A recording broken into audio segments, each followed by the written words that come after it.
We're continuing our series called Don't Stop Believin, which at least half of the people in the room will just automatically hum when they see it. This look in Hebrews, and it is a message, a speech to a bunch of Christians who are full of fear and anxiety, anxious souls whose faith, lives, church even, is shrinking.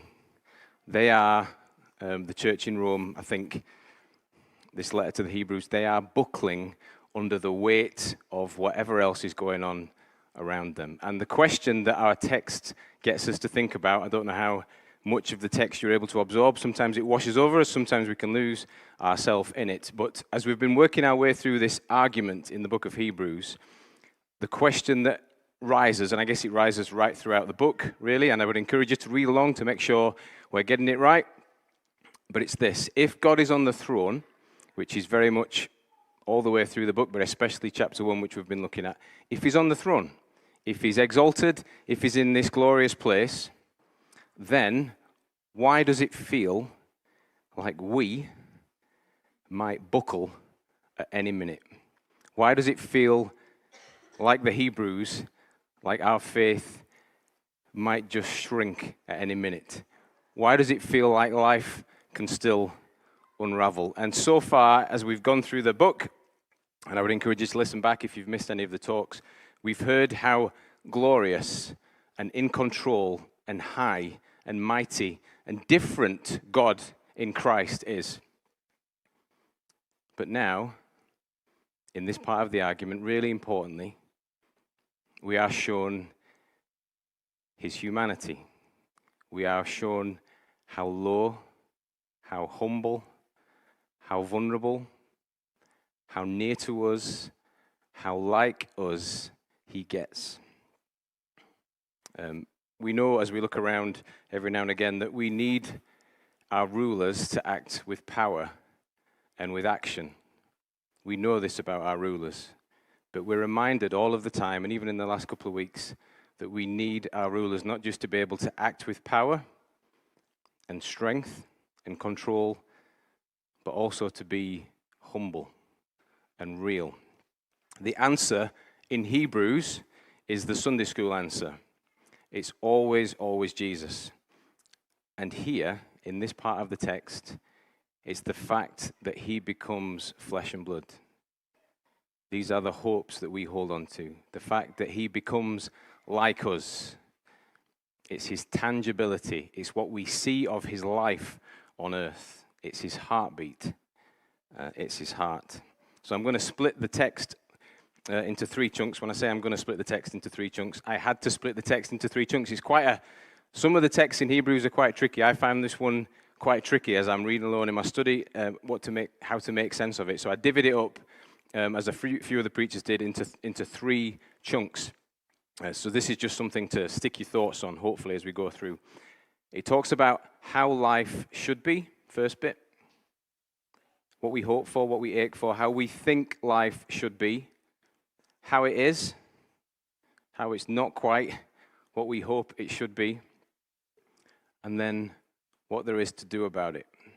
What God might do about it. So just if you're looking to hang your thoughts on something again, how it should be, how it is, and what God does about it. So first of all, how it should be, and it's up there on the text. This is Psalm 8, if you know your Psalms. This is a majestic, fantastic creation psalm. What is mankind that you are mindful of them? A son of man. This is just an extract from it, so it's not all of the psalm, but it goes on to be more elaborate about the glories of creation. What is mankind that you are mindful of them? A son of man that you care for him. You made him a little lower than the angels. You crowned them with glory and honor, and you put everything under their feet. God looks at mankind, we mankind, and yet they are in such an exalted position. Basically, I think Psalm 8 is saying human beings, under God's good care and provision, you are in a great spot on this planet. You have been fortunately situated. You are blessed to be where you are. The world is your oyster. It is yours to reap and to shape and to enjoy. And as the text says, We should be on top of everything. Everything is under their feet. And as far as we've got through the text, we can think about us in that sense. Everything is under our feet. We should be on top of everything. I don't know about you, but that's how it feels the world should be. That's how my life feels it should be. When I get up in the morning, I think about a lot of things that I've got to do that I will worry about or that feel a bit beyond me, and I'll think I should be on top of these by now. 45, I keep getting my age wrong. 45, 46 soon. I should be on top of this stuff by now. The world's how old? Our political systems are how old? And we run into the same problems over and over again, and you look around and you think, it feels to me like we should have figured how not to go to war, how not to beat each other up, how to get on with each other, all of this stuff. It feels to me like we should be on top of this stuff. But look at the end of the next part of the text. That is not how things are, is it? Things get on top of us. In putting everything under them, God left nothing that is not subject to them. Yet at present, we do not see everything subject to them. The text gives us two reasons that things are not quite how they should be now. And the first one, you can see it there. I think it's implied there in verse 8, second bit of verse 8. Things are not in God's control. They are in God's, let me say that again. They are in God's good control, but they are disordered at the moment. They are disordered. And the Bible narrative helps us get our heads around this concept. At the start of the book of the Bible, there is the story of the snake, the serpent. One of the arguments the Bible makes for how things are is to say that there is a subtle lie that is running through all of our lives that disorders things. Things are not quite as they should be. They are in the wrong order. There is a subtle lie and a liar that puts things out of whack. And you might be thinking, and if I'm really honest with you, of all the things that I need to believe to incorporate my faith, I struggle the most with the devil, with Satan. I'm okay with angels and I'm okay with God. They come very easily. And I wrestle a little bit more with the idea of this being that is evil. It might be hard for us to believe in such a thing, but just think about how prevalent mistruth is in this world. Think about how we know what order we should live our lives in. When we get to the end of our days, we will look back and we will say, oh, I should have done this, I should have done that. We know what the order should be and how out of whack the order gets.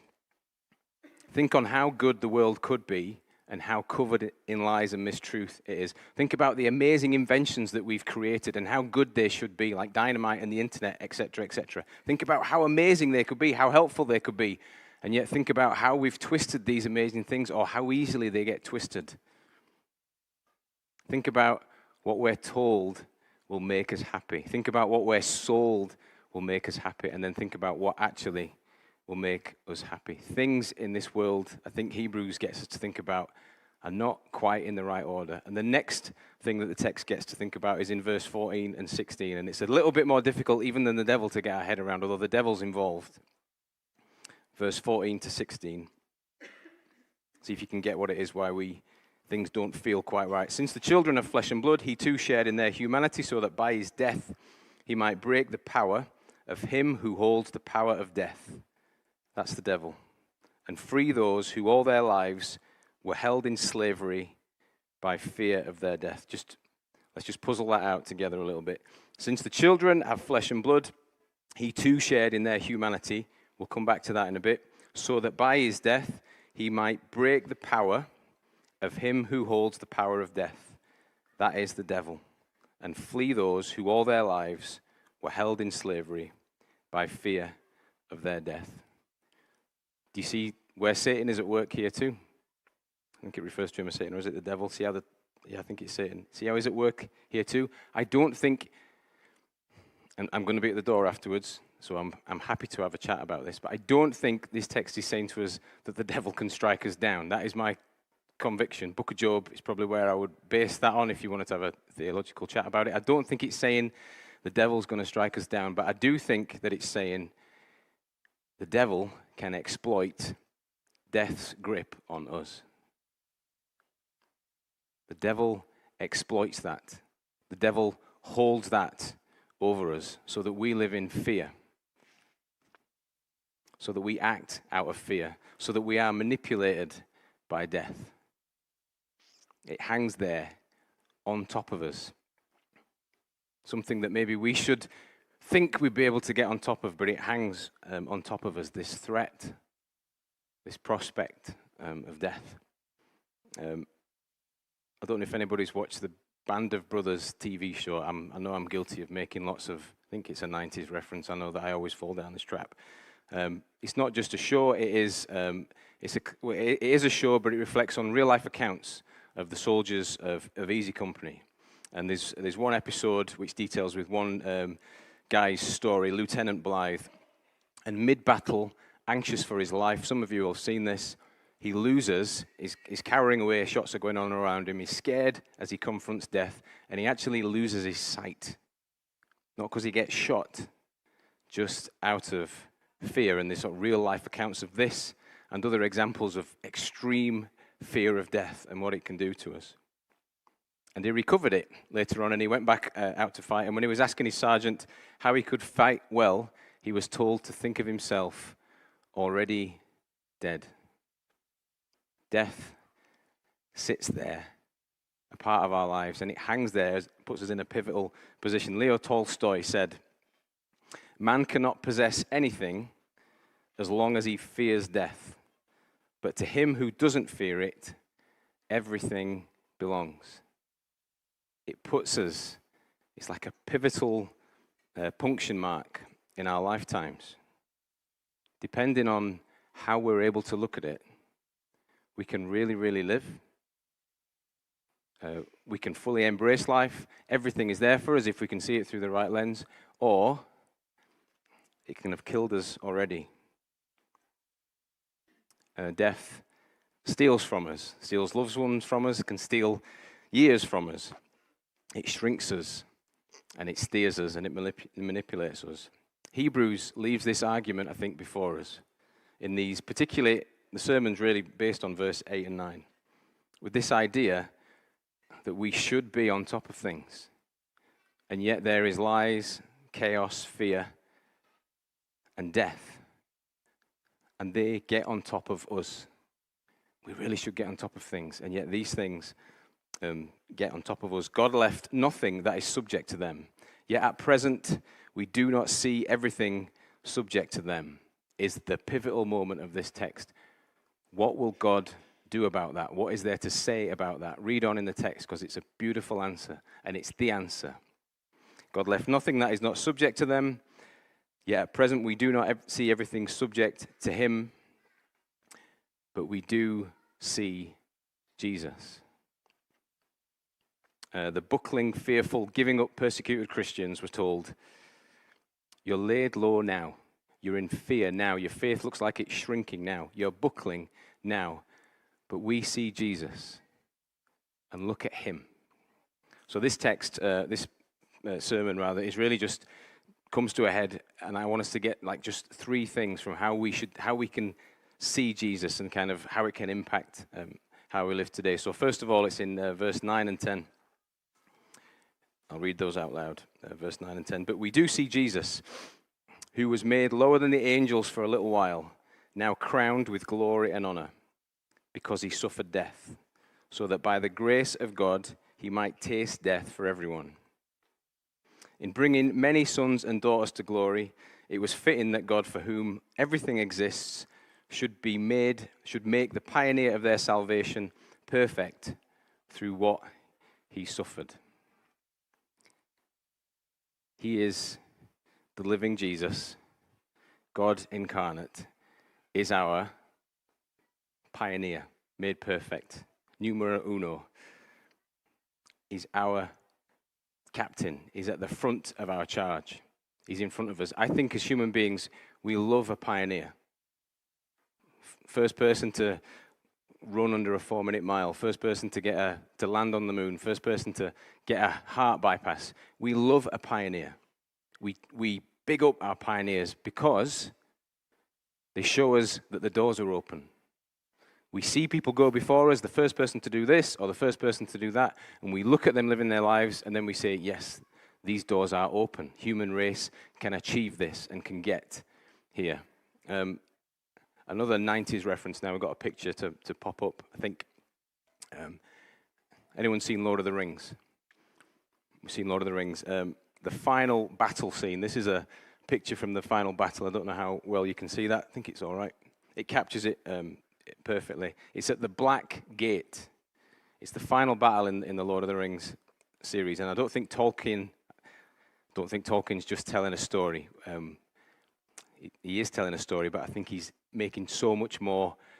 He's giving us so much more to think about as he tells us this story.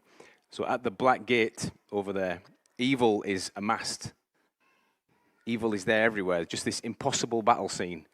And they all look. You remember what they look like? They all look grisly and horrible. You won't want to tackle them in a million years. And the forces of good, the wee dwarfs and the hobbits and everybody else, they've gathered here behind Aragorn to fight them. And yet, as the story's told, or as the camera zooms round, you can see that everybody fighting for good are stuttering. It's beautifully captured in the film, stuttering about whether they should go, because they're looking at the Black Gate in front of them, and the forces amassed against them, and they just see that victory is impossible. There is no way through this wall of death. No chance. You're never going to get there. And then there's this gorgeous moment in the film. Aragorn looks round, and he looks round at the wee hobbits, and he turns round, and on his own, in this moment, he charges off into the distance and carries the fight. And as they see him go, they gain their strength, and they follow him into battle. Jesus is our pioneer. When he came as a man, when he came in flesh and blood, he came to be a pioneer for those that would follow him. We follow our pioneer, and he comes like us as a living human being, feeling, aching, hurting, and bleeding. And like us, as we read throughout the Gospels, death from day one hangs over him. And he's scared in a human way. And it's unfair in a way that we can sense. And it's disordered. It's not right. It's unjust, this death coming to get him. But unlike us, unlike me, he doesn't do everything he can to avoid it. He races towards it. Not just to face it, but as the text tells us, to taste it for us. To take it for us. I think to swallow it up, to beat it back, to show us what on earth is possible. And unbelievably, and this is our gospel hope, our tangible hope, what brings us joy, he makes a way through the Black Gate. He makes a way through something that's impossible, we would think. And there's a sense in which we can look at that and go, great, that's future heaven. Jesus goes through death. I can hope in future heaven. But it's more than that, I think. It's more amazing than that. He breaks death's power, the devil's power over us to put us underneath death. And he breaks that and he bashes that down so that we can have a freedom in Christ from that power now. Remember Tolstoy's quote? You can have everything. You can lose everything, but you can have everything. So first of all, we see that he's our pioneer. He comes in flesh and blood, and he makes a way for us. And that should be something that we, as I've studied that this week, I've kind of, because life's up and down, innit? I've grabbed onto that, and I've thought, yeah, we've got a Savior who's gone through death tangibly, that we read about in the history books, that we see, that we can hold on to, that we can charge after, even though it's terrifying, even though it's impossible. There is a path marked out for us if we follow Jesus through it. Second thing that we see in Christ, verse 10 through 13. So it's just a bit more of the text than we saw the last time. In bringing many sons and daughters to glory, it was fitting that God, for whom and through whom everything exists, should make the pioneer of their salvation perfect through what he suffered. Both the one who makes people holy and those who are made holy are of the same family.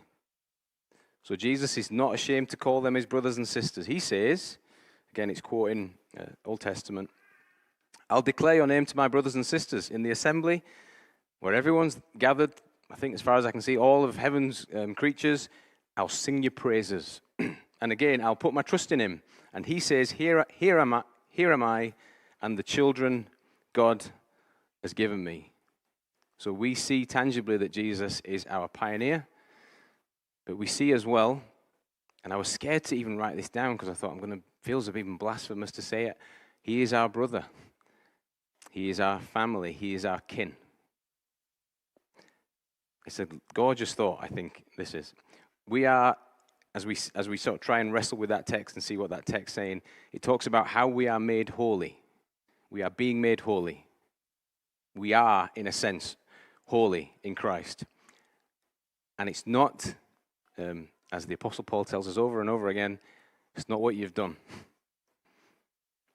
You've not climbed the ladder to get to the top of holiness. It's not works that's got you there. You won't make it. It's gorgeous, and it's really clear in this text. You're made holy because Christ suffered and blew you away. And when you saw him there in your place, you changed internally. And then whatever you do after that are the actions of somebody who is being made holy. And as the text says, because of Christ is so giving, we just see him being made perfect. And we are, as believers, just stop and think about this for a second, holy. Made holy. Are you comfortable with that? When I think about my 45 years of being holy, I think, oh man, if God could see that effort, I want to crawl into a box and just die. It's just somewhere between mediocre and bang average, just somewhere there, or maybe even below that. Don't know what score you'd give me out of 10 on being holy. Just an embarrassing effort when I see how perfect Christ is. And while I stumble around and keep on messing up all these holy requirements, do you see what Jesus does? It's so lovely, this expression. He declares to us,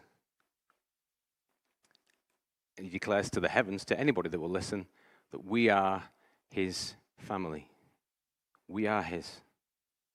We fool around, we mess it up, we try and do the right thing, we don't quite do the right thing, and Jesus still grabs us and he says, I don't know if you've ever had one of those moments.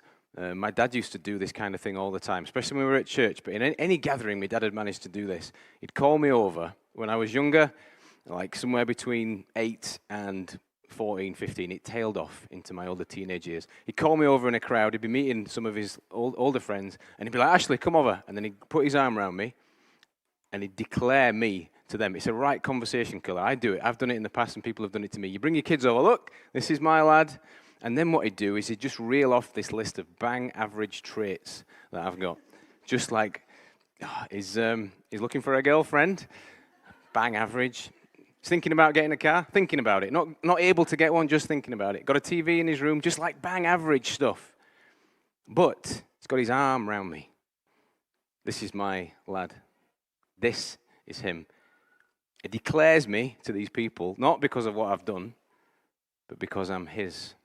And this is how Jesus talks about us. Not because of what we've done, but because of whose we are. Because we are his. He declares them to the assembly. He sings about us. He grabs hold of us like our fathers might or our mothers might, and he declares us to whoever will listen. It's probably even more gorgeous than that because there's a sense in which we are adopted. We've not done anything to deserve him being our parent. And he sings it to anybody that will listen. That is how we're thought of. He goes before us as our pioneer, and he grabs us as our father and our brother. And the last one that we see in the text, verse 16 to 18, he's our perfect high priest. I guess, in a sense, a term that was going to take us a second to get our heads around, a little bit distant. And we'll talk about this loads more as we go through Hebrews. So this is just a little stop-off point. Verse 16, for surely it's not angels he helps, but Abraham's descendants. For this reason, he had to be made like them, fully human in every way, in order that he might become a merciful and faithful high priest in service to God, and that he might make atonement for the sins of the people. Because he himself suffered when he was tempted, he is able to help those who are being tempted. Don't know what you know about the role of a priest or the great high priest. Once a year, he comes to make atonement for the people. He comes to make it right with God. He pleads our case. He comes to mediate on behalf of the masses. He's the bridge between God and humankind, or the people of Israel, his people rather. It's a really needed role. In our maybe denomination of faith, it's not a role that we're familiar with, but the idea of a priest, right throughout the Old Testament into the New Testament, it's a role that is needed. Somebody to be in that middle ground, to mediate. But as we read through the Old Testament, it's a hereditary position.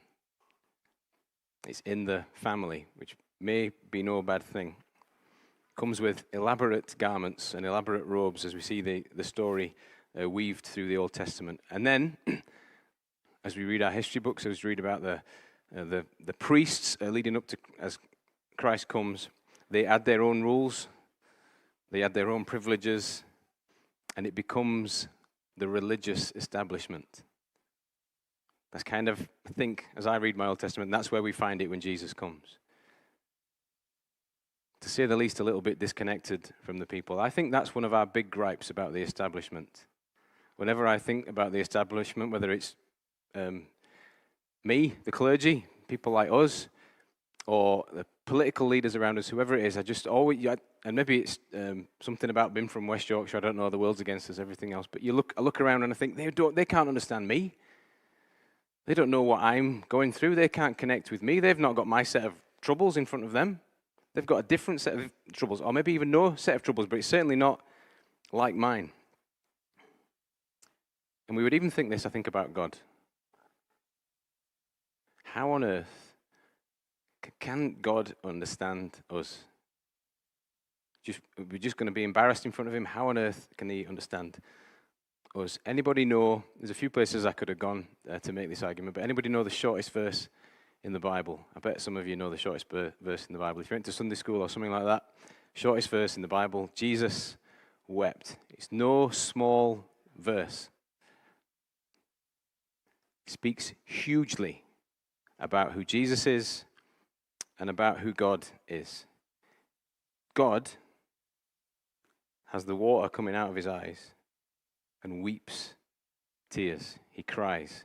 At least in my estimation, there was a series that the BBC did a while ago about being human, but at least in my estimation, of all the things that might make us human, crying, I think when you see somebody cry, not crocodile tears, when you're in front of somebody and they just can't help but weep, I think it's one of the most human traits that there is. We see their vulnerability. We see what makes them tick. We see what hurts them. We see exactly how they are. Do you remember when Andy Murray cried at Wimbledon? We didn't like him before that, did we? And then he cried. I say we, Jude's in there. She liked him before that. But we saw him cry and we liked him. And he got Sports Personality of the Year because we were like, we get him now. He's like us. We can connect with him, and we connected with him. After that, Jesus is our great high priest. God comes in human flesh, and he cries, and he laughs, and he aches, and he's tempted in every way. Nothing is out of his experience. He sees it all. And when we turn to him to try and live out our Christian lives, and this has been really helpful and an encouragement, and this is me as well this week as I've thought about this. When we come and turn to him in our weakness, in our embarrassment, in our anger, in our temptation, in our falling into temptation, in our confession, however we come to him, and we start off that prayer, and sometimes if it's not been for a while, you think, I don't even know really how I'm going to start. I don't know what words. This is embarrassing. I've not prayed for ages, and I'm coming back because I need something, or I'm coming back because I've done something wrong again, the same thing as I did last time, or whatever the normal thing that we're praying about is, or it's a prayer about me again. I've forgotten to pray for everybody else. It's just about me again. And there's loads of work that God can do within us. But whatever else is going on here, we can know that he knows.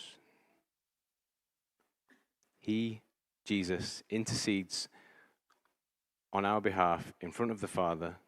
And when we start our prayers off with whatever's going on in our heads, we have a high priest, not who's distant, not who's lofty, but who we can turn up on a wet Wednesday and talk to, knowing that he knows who we are. Why does God come in human flesh? It was the question I was going to start my sermon with, and then I ended up putting at the end, why does he come in human flesh? Why don't he just send a display of lights across the sky and then we find faith in him like that? Why does he, why this? Because it might not be a wrestle for you, you might have been in church all your life, but it'd be a wrestle for a lot of people. Why does he come in human flesh? Why do we need this tangential story?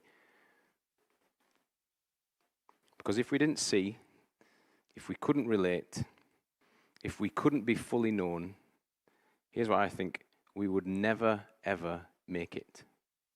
He had to come. He did come, and we can make it.